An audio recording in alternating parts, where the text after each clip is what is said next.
उत्तराखंड विधानसभा में सशक्त भू कानून के विधेयक को मंजूरी दे दी गई है। शुक्रवार को विधानसभा सत्र में विधेयक को ध्वनि मत से पारित किया गया।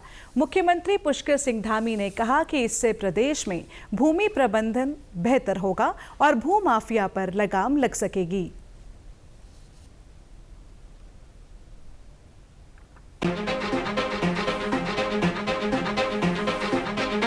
मुख्यमंत्री पुष्कर सिंह धामी ने उत्तराखंड उत्तर प्रदेश जमींदारी विनाश और भूमि व्यवस्था अधिनियम 1950 संशोधन विधेयक 2025 प्रस्तुत किया। उन्होंने सदन में इस कानून में किए गए संशोधनों पर चर्चा की और बताया कि राज्य में भू माफियाओं से जमीन को बचाने और गलत प्रयोजनों के लिए इसके दुरुपयोग को रोकने के लिए यह बदलाव किए जा रहे हैं। पिछले कुछ वर्षों में देखा गया कि निवेश और रोजगार देने के नाम पर भूमि खरीदकर उसका अलग प्रयोजन में उपयोग किया जा रहा था। यह संशोधन असल निवेशकों और भू माफियाओं के बीच अंतर करने में मदद करेगा।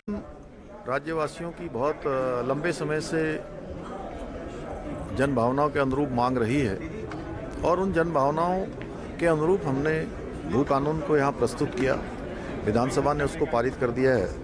निश्चित रूप से इस भू कानून के आने के बाद जो राज्य के अंदर समय समय पर लगातार ये मांग उठती रही है कि यहाँ भूमियों की बेरोक टोक खरीद फरोख्त हो रही है, खुर्द बुर्द हो रही हैं। जिन प्रयोजनों के लिए भूमियों की खरीद फरोख्त होती थी उन प्रयोजनों में उनका उपयोग नहीं हुआ।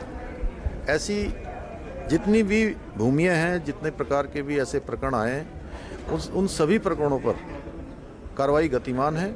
सशक्त भू कानून की मांग को देखते हुए सरकार पिछले 3 वर्षों से इस पर काम कर रही थी। 2022 में पूर्व मुख्य सचिव सुभाष कुमार की अध्यक्षता में समिति बनाई गई थी जिसने 23 सिफारिशें दी थी। सरकार ने रिपोर्ट का अध्ययन करने के लिए उच्च स्तरीय समिति का गठन भी किया था। हरिद्वार और उधम सिंह नगर को छोड़कर बाहरी व्यक्ति कृषि भूमि नहीं खरीद सकेंगे। बाहरी राज्यों के व्यक्ति 250 वर्ग मीटर तक ही आवासीय प्रयोजन के लिए भूमि खरीद सकेंगे। औद्योगिक प्रयोजन के लिए जमीन खरीद के नियम यथावत रहेंगे। हरिद्वार और उधम सिंह नगर में कृषि भूमि खरीदने की अनुमति शासन स्तर से ही मिलेगी। 11 जिलों में 12.5 एकड़ भूमि की सीलिंग खत्म कर दी गई है। खरीदी गई भूमि का उपयोग तय सीमा के बाहर नहीं किया जा सकेगा। भूमि खरीद प्रक्रिया की निगरानी ऑनलाइन पोर्टल से होगी। भू कानून उल्लंघन पर भूमि सरकार में निहित होगी। सीएम धामी ने बताया कि राज्य में अब तक भू कानून उल्लंघन के 599 मामले सामने आ चुके हैं, जिनमें 572 मामले न्यायालय में विचाराधीन हैं। अब तक 9.47 एकड़ भूमि सरकार में निहित हो चुकी है।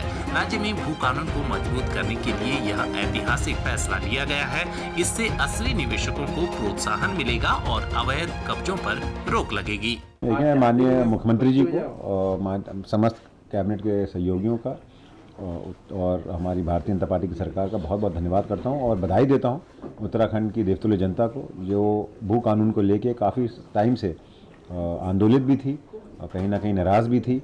और मुख्यमंत्री जी ने उनकी भावनाओं का ध्यान रखते हुए, भारतीय जनता पार्टी ने उनकी भावना का ध्यान रखते हुए आज एक सख्त भू कानून सदन में पारित किया है, जिससे कहीं ना कहीं पर्वतीय क्षेत्रों में जो हमारी अवैध रूप से खरीद फरोख्त होती थी ज़मीनों की, लोगों को औने पौने दाम पे ज़मीन खरीद ली जाती थी और उसके साथ ही हमारी डेमोग्राफी और हमारी संस्कृति भी कहीं ना कहीं ख़राब हो रही थी।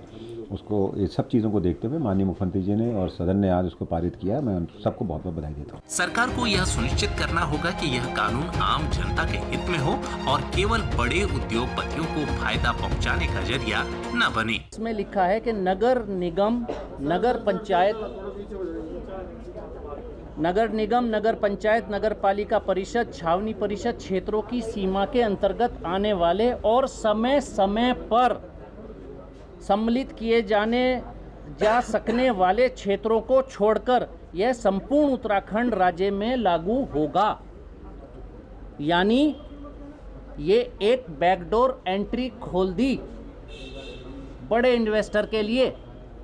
छोटी मछली नहीं ले पाएगी, छोटी ज़मीन का टुकड़ा नहीं बिक पाएगा, लेकिन कोई बड़ा धन्ना सेठ आएगा, वो चिन्हित करेगा कि मुझको ये 10 एकड़, 20 एकड़, 50 एकड़ का प्लॉट चाहिए। उसे कहेगा आप शॉर्ट लिस्ट कर दीजिए और आप अब हट जाइए। थोड़े दिन में उस प्लॉट को नगर निगम, नगर पालिका, नगर परिषद या किसी भी नगर निकाय के विस्तार करके उसमें लेकर और फिर कह दिया जाएगा अब आप इसको खरीद सकते हैं। उत्तराखंड में भू कानून को लेकर पहले भी कई बदलाव किए जा चुके हैं। 2002 में एनडी तिवारी सरकार ने इसे सख्त किया था। 2007 में बीसी खंडूड़ी सरकार ने और अधिक कड़े नियम जोड़े, जबकि 2018 में त्रिवेंद्र सिंह रावत सरकार ने नियमों में छूट दी थी, लेकिन अब धामी सरकार ने इसे और कड़ा बना दिया है।